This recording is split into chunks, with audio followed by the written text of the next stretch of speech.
treetops were filled with monkeys.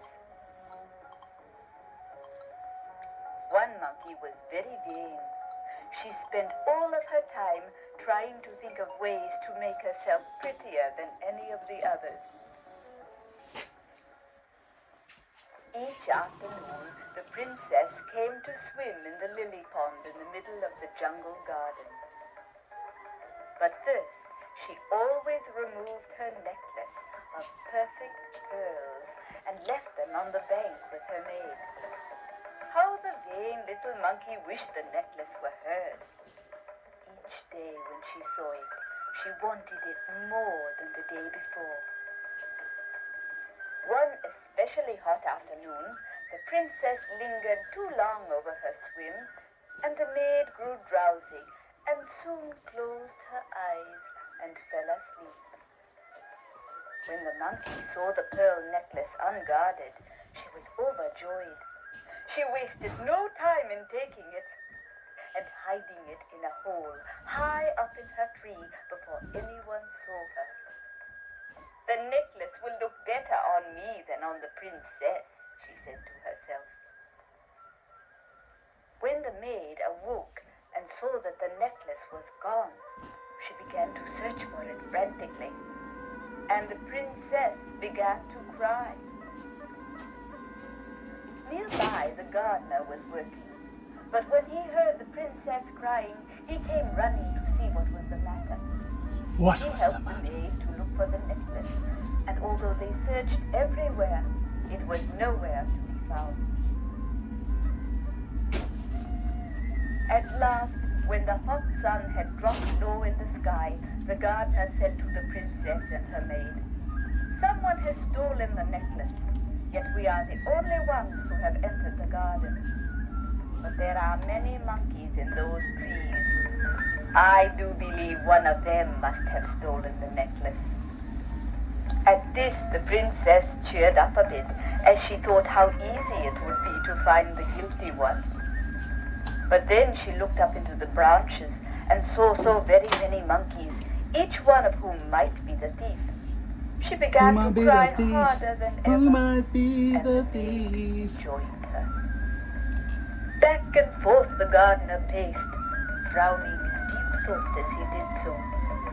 Finally he stopped and said with a smile, "I have thought of a way to catch the thief." He persuaded the princess and the maid to return to the palace and sleep in peace, promising them that he would return the necklace by morning. Then he set off as fast as he could go for the bazaar. Here, from a peddler, he bought as many strings of cheap, bright glass beads as he could carry. Then he returned to the garden, and that night, when all the monkeys were asleep, he scattered the strings of glass beads all around. Then he hid beneath a bush and quietly waited for morning to come. As soon as the sun rose, the monkeys awoke. When they saw the bright beads everywhere, they scrambled to get them, and chattering gaily, they all dressed themselves up in the shining necklaces. All but one. High in her tree, just next to the secret place where the precious pearl necklace was hidden, the vain monkey sat, smiling a superior smile. She paid no attention to the bright glass beads, but from his hiding place beneath the bush, the gardener was paying special attention to her. Before long, the other monkeys began to compare their necklaces. Soon the discussion turned into an argument as to which one had the prettiest. The argument turned into a quarrel, and the quarrel grew more and more fierce. Louder and louder it grew, until suddenly the vain little monkey up in the tree called down to the others, "Silly things, why quarrel when not one of you has the prettiest necklace? How could you when I have it?"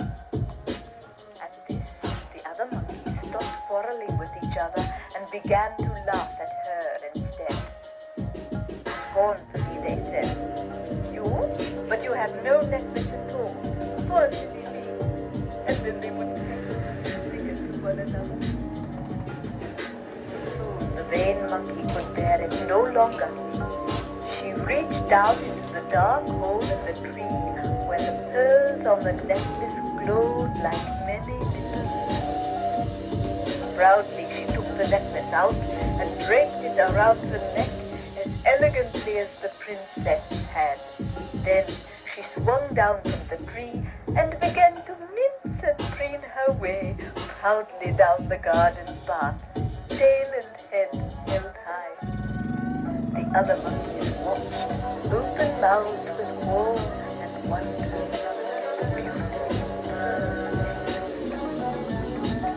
But if that vain monkey had not held her head so high in the air, and if she had watched where she was going, she might have seen the gardener hiding quietly in the bush. But she did not see him, and when she passed by the bush where he lay hidden, quick as a wink, out he jumped and caught her, just like that. Before the little monkey could escape, she slipped the pearl necklace over her head and raced off to return it to the princess. The princess was so happy to see her necklace that she rewarded the gardener well for his cleverness. She gave him a golden shovel and a boy to help him with his work. As for that monkey, it would be nice to say that she never, ever did a thing like that again. But I wonder if that is so.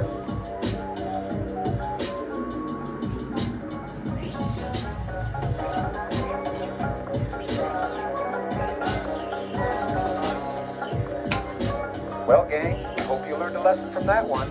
Here comes a nice film, and this is called Girl and a Gunny Boy.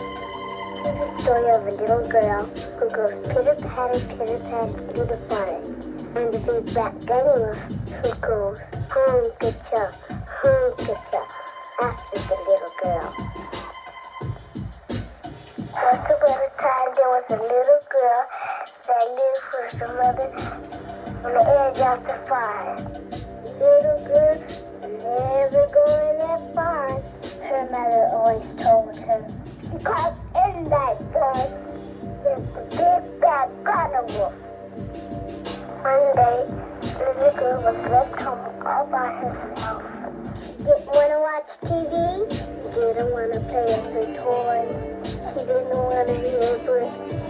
She looked out the window. She had nothing to do. Play in the park.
Bounce it to tape.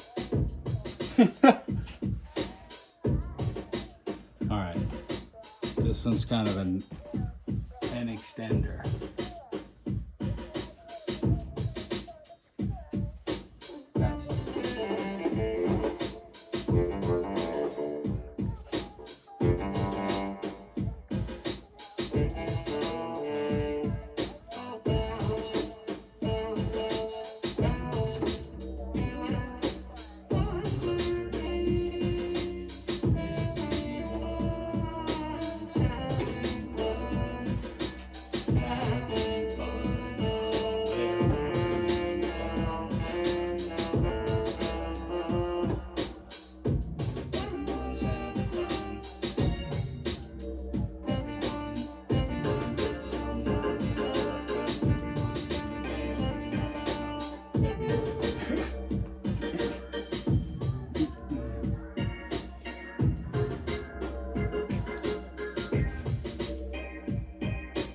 A monk could study in a monastery for 100 lifetimes to achieve the blankness of mind that I do every time I set up a cool camera setup and put on ridiculous costume. Take that.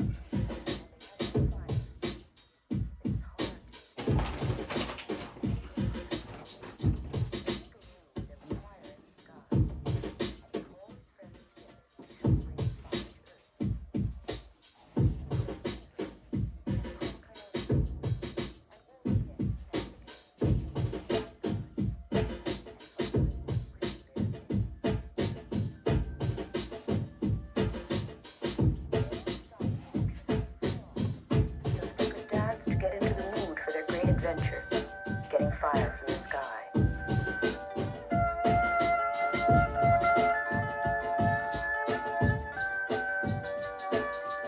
Magpie sang.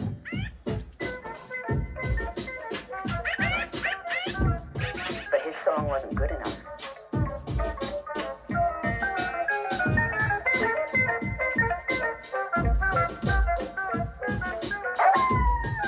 Then wolf.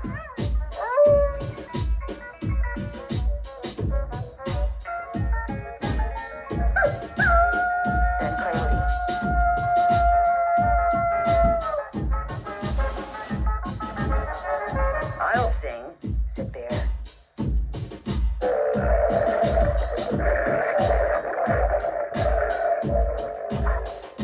But they couldn't dance to Bear's song either.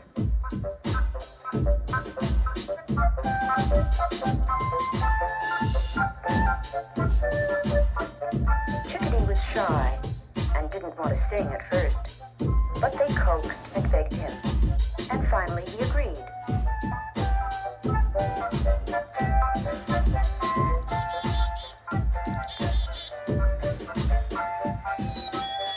Soon they were all dancing to Chickadee's song.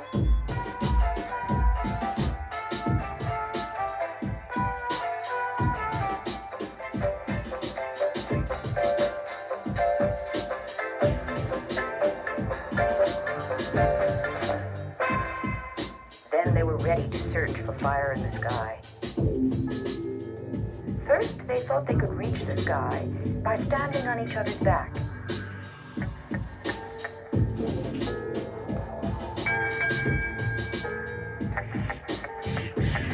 No, said Beaver. It's no use. I can't reach the sky.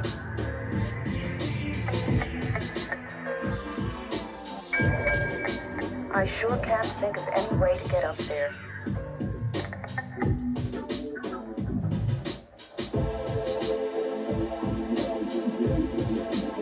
They didn't know what else to try.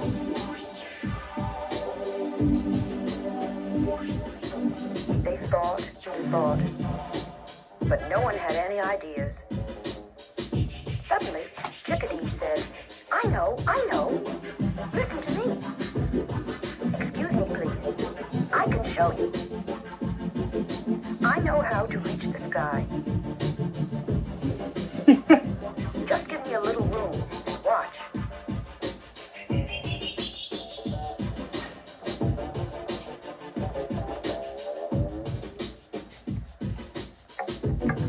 shot an arrow straight into the sky. Then he shot another into the tail of that one. And another. And another.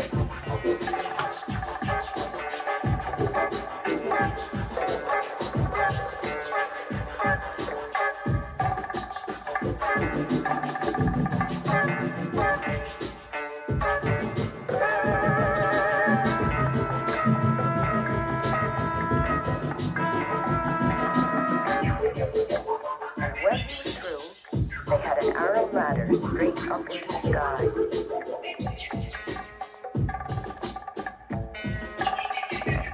One by one, the animals climbed to the sky.